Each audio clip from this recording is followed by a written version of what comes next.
Delivery होते ही हमारे गोद में आ जाता है प्यारा सा बेबी और साथ में फूल के साथ कांटों की तरह आ जाता है हमारे कमर में दर्द। दरअसल क्या होता है, प्रेगनेंसी के टाइम शरीर में कुछ हार्मोन्स बढ़ जाते हैं जो डिलीवरी के बाद भी कुछ दिनों तक शरीर में बने रहते हैं। इसीलिए डिलीवरी के बाद भी आपको कई दिनों तक कमर दर्द रह सकता है। इसके अलावा जो प्रेगनेंसी के टाइम वेट बढ़ता है उसकी वजह से भी आपको कमर में दर्द हो जाता है। जनरली ये कमर दर्द 1.5 से 2 महीने में ठीक हो जाता है और कई लेडीज को कुछ ज्यादा टाइम तक भी रहता है। लेकिन अगर आप प्रेगनेंसी के टाइम और डिलीवरी के बाद भी कुछ ज़रूरी बातों का ध्यान रखती हैं और अपनी थोड़ी सी केयर करती हैं तो ये कमर दर्द आपको ज़्यादा तकलीफ नहीं देगा और हो सकता है कि ये कमर में दर्द हो ही ना। जब आपकी प्रेगनेंसी कंफर्म हो जाए या आप बेबी प्लान कर रहे हैं तो स्टार्टिंग से ही आप किसी इंस्ट्रक्टर की देखरेख में एक्सरसाइज, योगा, प्राणायाम करना स्टार्ट कर दें। स्पेशली ऐसी एक्सरसाइज जिससे आपकी कमर और पीठ की मांसपेशियां मजबूत हो। इससे आपकी कमर में दर्द होने के चांसेस काफ़ी कम हो जाएंगे। साथ ही डिलीवरी के बाद भी अपने डॉक्टर से कंसल्ट करके जब भी डॉक्टर एडवाइस करें कि 1 महीने बाद, 1.5 महीने बाद, 2 महीने बाद, जब से भी एक्सरसाइज आप स्टार्ट कर सकते हैं। हल्की फुल्की एक्सरसाइज, ऐसा नहीं है कि आपको बहुत भारी भरकम एक्सरसाइज करनी है। हल्की फुल्की एक्सरसाइज, योगा, प्राणायाम, ये सब स्टार्ट कर दीजिए। इससे भी आपको कमर में दर्द होने के चांसेस बहुत कम हो जाएंगे। साथ ही स्टार्टिंग से ही आप हेल्दी डाइट लेना शुरू कर दीजिए जिसमें कैल्शियम और प्रोटीन भरपूर मात्रा में मौजूद हो। आप चाहें तो डॉक्टर से कंसल्ट करके कैल्शियम के सप्लीमेंट भी ले सकती हैं। डिलीवरी के बाद डॉक्टर मैटरनिटी बेल्ट लगाने की सलाह देते हैं। ये बेल्ट भी आपको ज़रूर लगाना चाहिए क्योंकि इससे पेट और कमर के निचले हिस्से की मांसपेशियों को सपोर्ट मिलता है और इससे भी कमर दर्द होने की पॉसिबिलिटी कम हो जाती है। प्रेगनेंसी के टाइम तो आप डॉक्टर की प्रिस्क्राइब की हुई सारी मेडिसिन टाइम पर लेती हैं, लेकिन डिलीवरी होते ही आप अपने बच्चे में बिजी हो जाती हैं और फिर या तो आप मेडिसिन लेना बंद ही कर देती हैं या फिर वो इतनी रेगुलर नहीं होती, कभी ली कभी नहीं ली, तो इसकी वजह से भी आपको कमर में दर्द हो सकता है। एक और बहुत बड़ा रीजन है, जब आप बेबी को फीडिंग कराती हैं तो आप उसके ऊपर काफ़ी झुक जाती हैं क्योंकि क्या होता है, स्टार्टिंग में बेबी बहुत छोटा होता है इसलिए उसे फीडिंग कराना थोड़ा सा मुश्किल हो जाता है। तो आप बहुत ज़्यादा उसके ऊपर झुक जाती हैं जिससे बच्चा आराम से फीडिंग कर पाए। लेकिन इसकी वजह से भी आपको कमर दर्द हो सकता है क्योंकि आपको दिन में कई बार बच्चे को फीडिंग करानी होती है।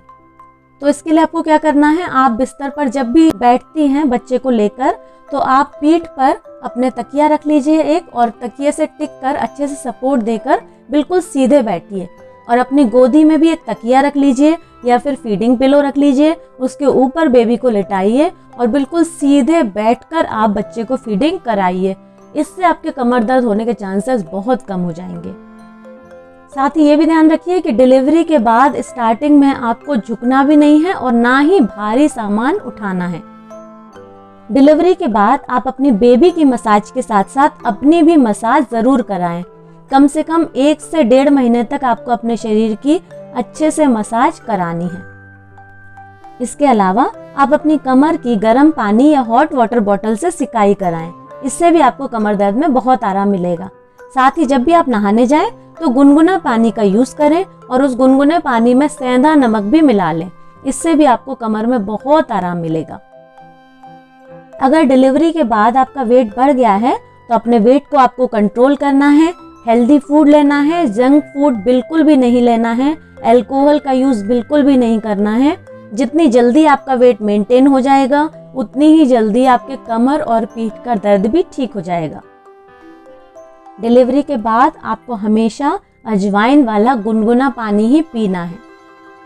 हमारे भारतीय घरों में डिलीवरी के बाद ड्राई फ्रूट्स, गोंद और कमर कस के लड्डू, हरीरा, जड़ी बूटी और ड्राई फ्रूट्स वाला दूध दिया जाता है।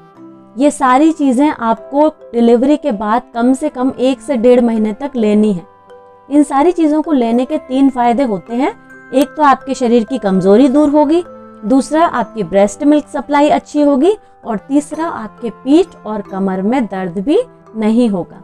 डिलीवरी के बाद एक और प्रॉब्लम होती है, जो न्यूबॉर्न बेबीज होते हैं वो रात भर बहुत रोते हैं जिसकी वजह से मदर्स की नींद पूरी नहीं हो पाती। तो इस नींद पूरी ना होने की वजह से, प्रॉपर रेस्ट ना मिलने की वजह से भी कमर में दर्द होता है। तो माओं को क्या करना है, उनको प्रॉपर रेस्ट लेना है जिस टाइम भी बच्चा सोता है उस टाइम आप भी सो जाइए।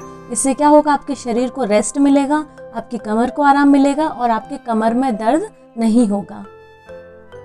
तो अगर आप इन सारी बातों का ध्यान रखते हैं तो आपके पीठ और कमर का दर्द काफ़ी हद तक कम हो सकता है और काफ़ी हद तक आपको इस तकलीफ से छुटकारा मिल सकता है।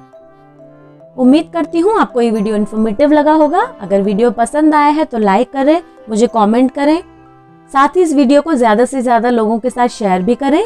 अगर मेरे चैनल पर नए हैं तो मेरे चैनल को सब्सक्राइब भी कर लीजिए और नोटिफिकेशन बेल को ज़रूर प्रेस करिएगा, जिससे आगे आने वाले वीडियोस की नोटिफिकेशन आपको मिल सके। Thanks for watching.